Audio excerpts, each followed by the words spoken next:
Hi, this is Tabitha with another episode of Open the Wound podcast. Our episode is how to deal with unaddressed wounds that still affect your life. The first thing in dealing with the wounds that still affect your life is to acknowledge the problem or issue. Find out why this issue is hindering you. Find the root cause of the issue and find out why is it so bothersome to the point of controlling and affecting the course of your life. It's not an easy task to finding the root cause, but it is possible if you seek the Lord in prayer. If you want to know the truth about yourself, seek the Lord in prayer about who you are and why you feel the way you do about life. The Lord will give you the answers if you believe. You have to trust and ask the right questions. Wounds can be so damaging, even those that are repressed. Those are the most dangerous wounds. They are the ones that disguise themselves and periodically rear their heads up when something good seems to be too good to be true and causes fear to step in.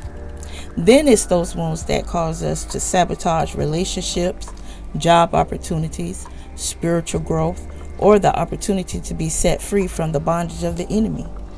Those wounds that have been designed to paralyze you and keep you from reaching the plan and purpose for your life. It's a derailment tactic designed by the enemy of our souls. If he could keep us discouraged, depressed, and oppressed, then he has won half the battle. We would not be in the position that the Lord has predestined for us. What is predestination? It is the state of being predestined, the doctrine that God, in consequence of his foreknowledge of all events, infallibly guides those who are destined for salvation. Now you ask yourself, what does this have to do with wounds that are not addressed or repressed? The wounds that you do not recall are the wounds that invisibly keep you bound. They are invisible chains and locks, and they are too painful to recall on a daily basis. You have to chip away at the stones, the chains, and the locks that have hidden them from your sight.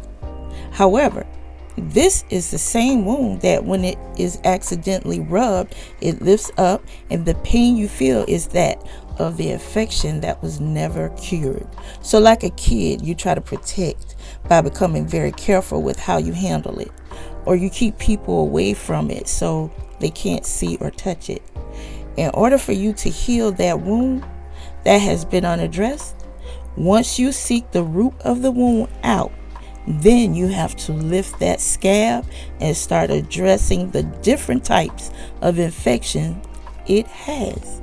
You have to treat the anger, bitterness, fear, unforgiveness, possibly hate. Identify the cause of the wound.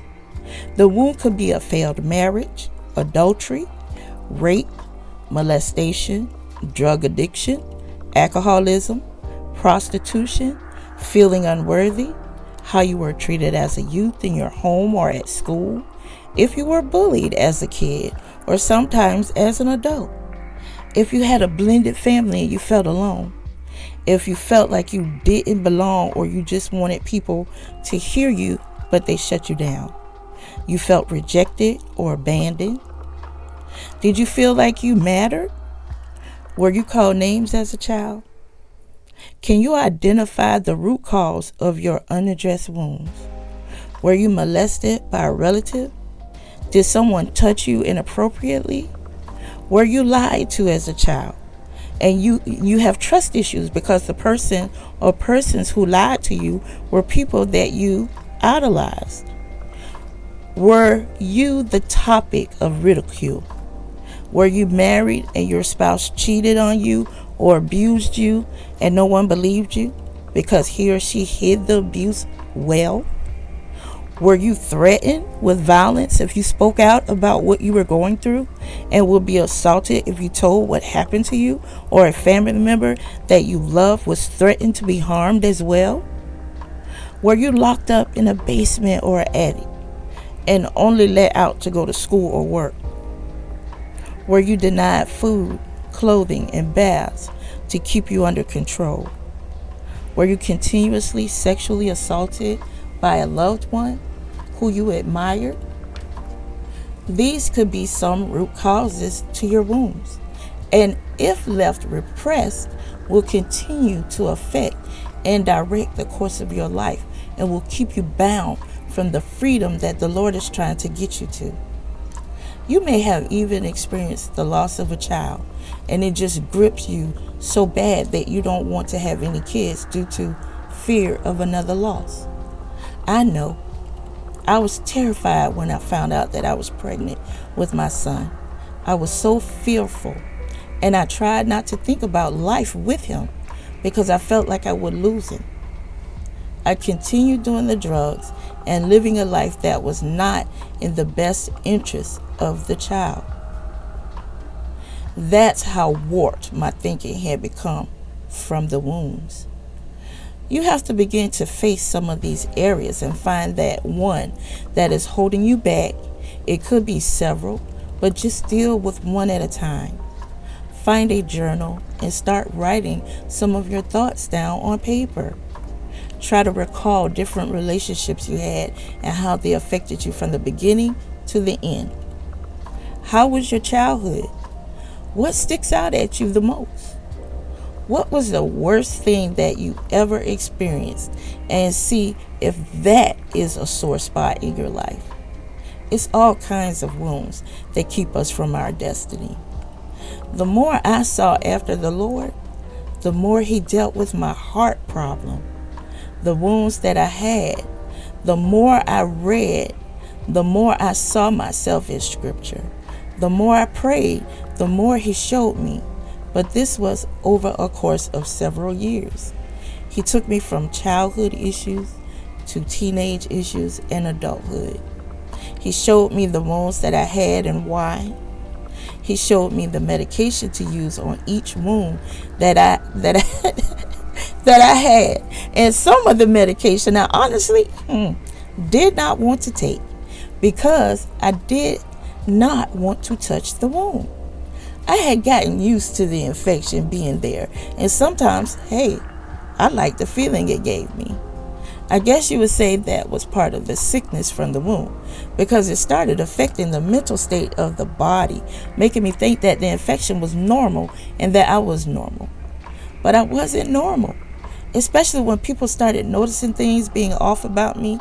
You know, those things that as a child you wish they had paid attention to so you could have been healed, but now you're an adult and you just don't care because you have decided that this is your normalcy. Did you know that the Lord will send people to you to ask you questions about yourself just to get you to think?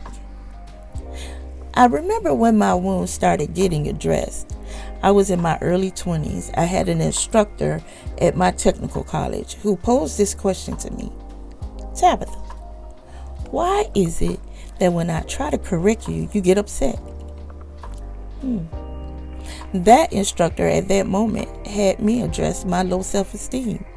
Had she not asked me that question, I wouldn't have known that feeling came from family telling me that I would not amount to anything.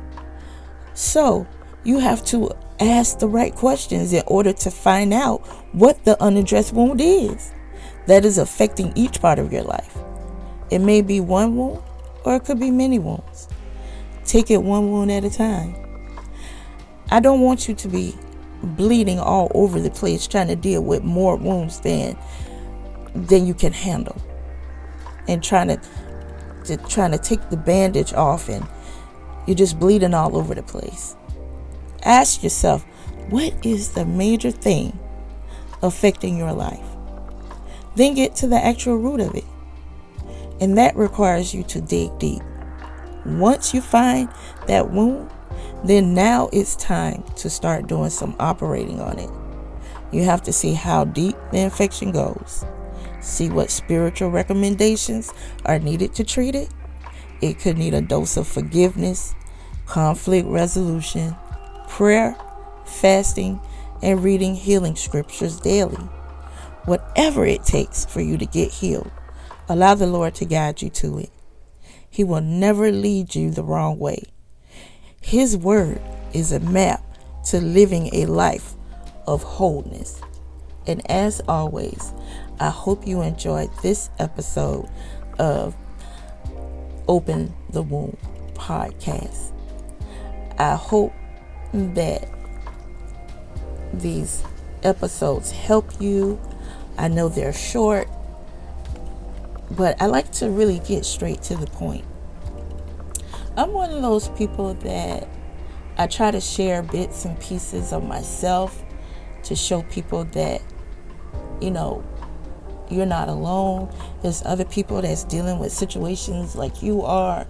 And a lot of people are ashamed of some of the struggles they may be going through. Some people feel like they're the only one that is going through this bad situation, or the pain is so bad and they want to talk to somebody, but they don't know who they can talk to that has experienced something like that. I was told a long time ago, how can two addicts get each other clean? Or how can two babies change each other's dirty diapers? Well, I'm an ex-addict, and with the experiences that I've went through, I can assist you in how to overcome some of your obstacles, some of your wounds. I'm not a rocket scientist. I'm just someone who has had a lot of struggles in life. And guess what? Some struggles we still go through. It may not be as bad as they used to be. The struggles may be dealing with finances, but whatever the struggle is, if there's someone who has gone through what you're now going through and they've overcome it, and they're on the other side of it, and you see the positive in them, talk to them. Don't feel ashamed. You find someone that you can talk to in confidence. I can almost guarantee you that most people who have overcome certain situations are willing to share how they overcame it. And yes, there are many tears that you may cry, and you may be crying for years, not every day, but it's those tears, it's the releasing of the pain, and it's cleansing for your soul. Don't hold on to the pain of your past. Let it go. And I don't mean that to be funny or unfeeling. What I'm saying is, take time to find out the root cause of your pain, the wound, address it, and then guess what? In time, you will be able to let it go. I did. I'm not going to say it was easy. But with the Word of God and the constant reading of His Word and finding a Bible-based church, it really helped me. And I pray that by me sharing what I'm sharing with you on these podcasts, I really pray that it helps you overcome and that you will seek the help that you need. I hope that you all have a wonderful weekend. I hope you subscribe to my podcast, and always be safe, and remember, this is healing for the mind, body, spirit, and soul.